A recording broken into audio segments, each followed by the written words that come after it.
తీసుకొచ్చిండు.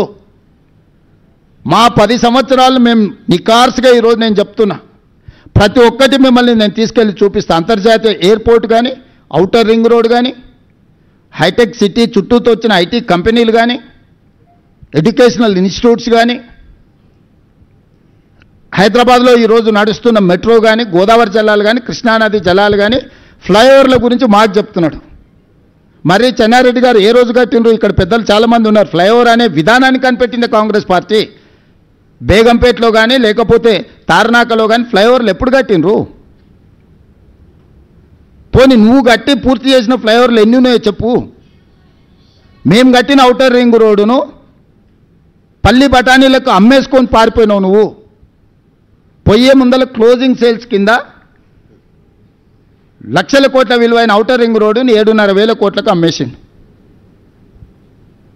అందుకే ఈరోజు ఆ 10 సంవత్సరాల పరిపాలన మేమున్నప్పుడు బీజేపీ బీఆర్ఎస్ ఉన్న 10 సంవత్సరాల పరిపాలన అంచనా వేసి రేపటి 10 సంవత్సరాల కోసం నేను కొత్త ప్రణాళికలు రచిస్తున్నా. తెలంగాణ రైజింగ్ 2047 అనే ఒక పాలసీ విజన్ డాక్యుమెంట్ని ఈరోజు మేము తీసుకొస్తున్నాము.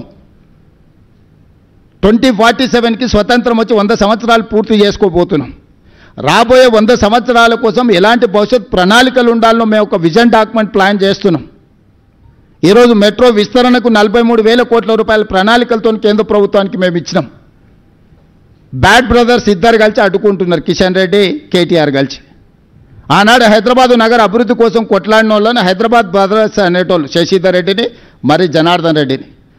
హైదరాబాద్కి తాగునీళ్ళు కానీ, హైదరాబాద్ నగర విస్తరణ కోసం కానీ, హైదరాబాద్లో ఉండే పేదవాళ్ళ కోసం, నిత్యం ప్రజల కోసం ఆనాడు ప్రయత్నం చేసిన పీజేఆర్ శశిధర్ రెడ్డిని హైదరాబాద్ బ్రదర్స్ అనేది.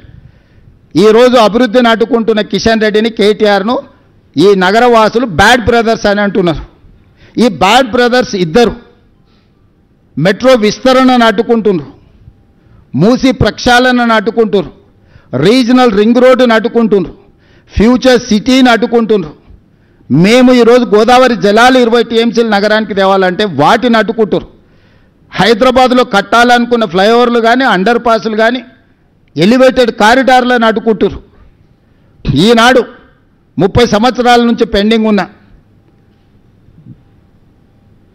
కంటోన్మెంట్ నుంచి షామీర్పేటకు కావాల్సిన ఎలివేటెడ్ కారిడార్, కంటోన్మెంట్ నుంచి మేడ్చల్కు వెళ్లాల్సిన ఎలివేటెడ్ కారిడార్లు ఇవాళ మేము తెచ్చి 5,000 కోట్ల రూపాయలతో పనులను ప్రారంభించినాం. కొన్ని దశాబ్దాల కోరిక, మొత్తం ఉత్తర తెలంగాణ మొత్తం ఈ 2 ఎలివేటెడ్ కారిడార్ల మీదనే ఆధారపడ్డది.